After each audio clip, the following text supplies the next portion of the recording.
السلام علیکم دوستوں، میں ہوں سلیمان خان اپنے چینل شوبز ہائی لائٹ کے ساتھ۔ اگر سب کچھ سونے کی بن جائے تو زندگی بسر کرنا کیسا ہوگا؟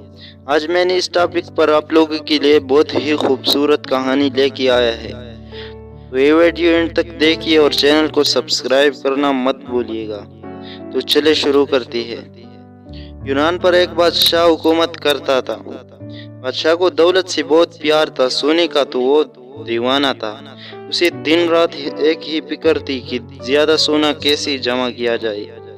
جب وہ صبح سویرے سورج کی سنہری کرنوں کو دیکھتا تو اس کے دل میں یہ خواہش پیدا ہوتی کہ کاش یہ سنہری کرنیں جس چیز پر پڑے اسے سونے کا بنا دے۔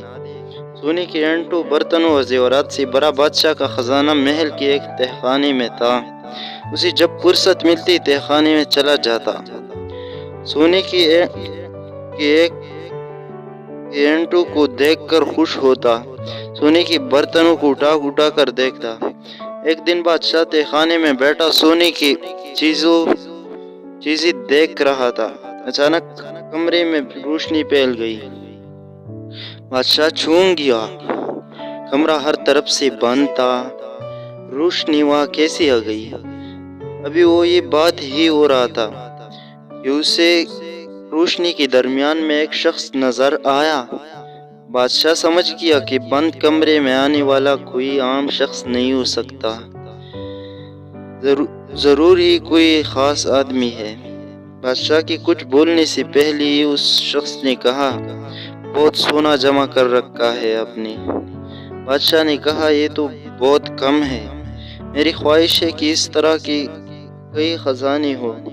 اجنبی حیران کر بولا، اتنی دولت سے بھی تمہارا دل نہیں بھرا؟ بادشاہ نے کہا، دولت سے بھی کسی کا دل بھرتا ہے، یہ تو جتنے بھی مل جائے کم ہے۔ اجنبی نے کہا، تم چاہتے کیا ہو؟ بادشاہ نے جواب دیا، میں چاہتا ہوں کہ جس چیز کو ہاتھ لگاؤ وہ سونے کی بن جائے۔ اجنبی نے کہا، ٹھیک ہے، کل صبح سورج کے پہلی کرن کے ساتھ ہی تم جس چیز کو ہاتھ لگاؤ گے وہ سونے کی بن جائے گی۔ اس کے ساتھ اجنبی نے بادشاہ سے کہا کہ ایک منٹ کے لیے آنکھیں بند کر لو۔ بادشاہ نے آنکھیں بند کر لی۔ جب دوبارہ آنکھیں کھولی تو کمرے میں وہ اکیلا تھا، اجنبی جا چکا تھا۔ دوسرے دن بادشاہ کی آنکھ صبح سویرے ہی کھل گئی۔ وہ بہت خوش تھا۔ جو ہی سورج طلوع ہوا، سورج کی سنہری کرنیں اندر آئی۔ بادشاہ حیران رہ گیا، جس چیز کو ہاتھ لگاتا وہ واقعی سونے کی بن جاتی۔ بستر کی چادر سونے کی بن گئی تھی۔ اس نے میز پر سے آئینک اٹھا کر آنکھوں پر لگائی، اسے کچھ بھی نظر نہ آیا کیونکہ آئینک ساری کی ساری سونے کی بن گئی تھی۔ ناشتے کا وقت ہو گیا تھا۔ میز پر طرح طرح کی لذیذ کھانے موجود تھی۔ بادشاہ بھی بیٹھا ہی تھا کہ اتنے میں ننھی شہزادی ہاتھ میں سنہری رنگ کا گلاب کا پھول لے آئی۔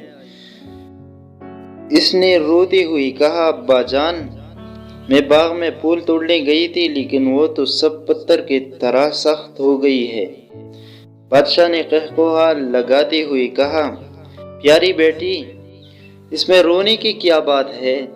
اب تو یہ سونے کی بن گئی ہے، پہلے سے زیادہ خوبصورت اور قیمتی ہو گئی ہے۔ تم اطمینان سے ناشتہ کرو۔ یہ کہہ کر بادشاہ نے چائے دانی اٹھا کر پیالے میں چائے ڈالنے کی کوشش کی، لیکن چائے دانی سونے کی بن گئی۔ پیالی سونے کی اور پیالے میں چائے پگھلا ہوا سونا تھی۔ سونا کون پی سکتا ہے؟ اس نے روٹی، مکھن، انڈے اور مچھلی کھانے کی کوشش کی، لیکن اس کا ہاتھ لگتی ہی ہر چیز سونے کی بن جاتی۔ اب وہ گھبرا گیا، سوچنے لگا، جس چیز کو ہاتھ لگاتا ہوں وہ سونے کی بن جاتی ہے، میں کھاؤں پیوں کیسی؟ کھائے پیے بغیر زندہ کیسی رہوں گا؟ شہزادی تھوڑی فاصلے پر بیٹھی ہنسی خوشی کھانے میں مصروف تھی۔ کھاتے کھاتے کاتی کاتی اس نے سر اٹھا کر دیکھا تو اسے اندازہ ہوا کہ اس کا باپ کچھ پریشان سا ہے۔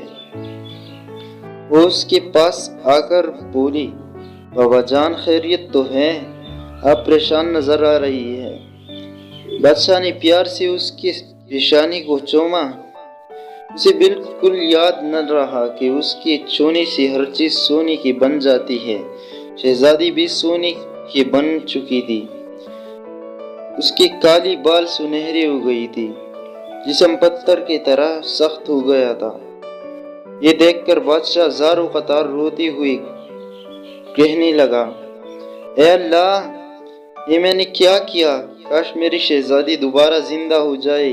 اچانک کوئی کل والا اجنبی نمودار ہوا اور مسکرا کر کہنے لگا، کہو کیا حال ہے؟ اب تو خوش ہو، بہت سونا ہو جائے گا تمہارے پاس۔ بادشاہ کہنے لگا، میری شہزادی مجھ سے جدا ہو گئی، میں کچھ کھا نہیں سکتا، کچھ پی نہیں سکتا، ایسے سونے کو میں کیا کروں؟ مجھے سونا نہیں چاہیے۔ اجنبی نے کہا، اس کا مطلب ہے اب تمہیں حقیقت کا پتہ چل گیا ہے۔ بتاؤ، سونا اچھا ہے یا پانی کا ایک گھونٹ؟ بادشاہ نے جواب دیا، پانی کا ایک گھونٹ۔ اجنبی نے بولا، سونا اچھا ہے یا روٹی کا ایک نوالا؟ بادشاہ نے کہا، روٹی کا ایک نوالا۔ دنیا بھر کا سونا بھی روٹی کی ایک نوالی کا مقابلہ نہیں کر سکتا۔ اجنبی نے کہا، سونا اچھا ہے یا بیٹی؟ بادشاہ چیخ کر بولا، میری پیاری بیٹی، میری شہزادی، میں اپنا تمام خزانہ اس پر قربان کرنے کے لیے تیار ہوں۔ اجنبی نے کہا، ٹھیک ہے، اب تم اپنے باغ کے تالاب میں نہاؤ اور اسی کا پانی تمام چیزوں پر چھڑکا جو تمہاری چونی سے سونی بن گئی ہے۔ آئندہ سچی دل سے وعدہ کرو کہ کبھی اس طرح دولت کا لالچ نہیں کرو گی۔ بادشاہ نے سچی دل سے توبہ کی اور دوڑتا ہوا نہر میں کود گیا۔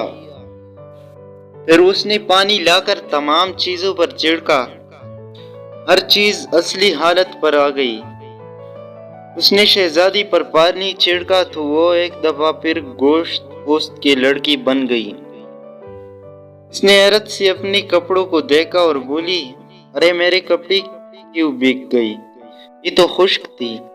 بادشاہ نے اسے گلے لگایا اور اسے پوری بات بتائی۔ پھر باپ بیٹی دونوں نے مل کر ناشتہ کیا اور وہ باغ میں جا کر پھولوں کی خوشبو سے لطف اٹھانے لگی۔ اس کہانی کے مقصد صرف یہ تھی کہ بعض لوگ بس دنیا کے لالچ میں پڑی رہتی ہے، مگر دولت وہ کچھ نہیں دے سکتی جو اللہ نے دے دیا ہے، اور وہ کہتا ہے نا کہ لالچ بری بلا ہے۔ اللہ ہمیں دنیا کے لالچ سے بچائے، آمین۔ اگر آپ کو ہمارا یہ ویڈیو اچھی لگی تو لائک کریں، چینل کو سبسکرائب کریں تاکہ آپ کو ہماری ایسی ہی ویڈیو ملتی رہے۔ ملے گی نیکسٹ ویڈیو میں، تب تک خدا حافظ۔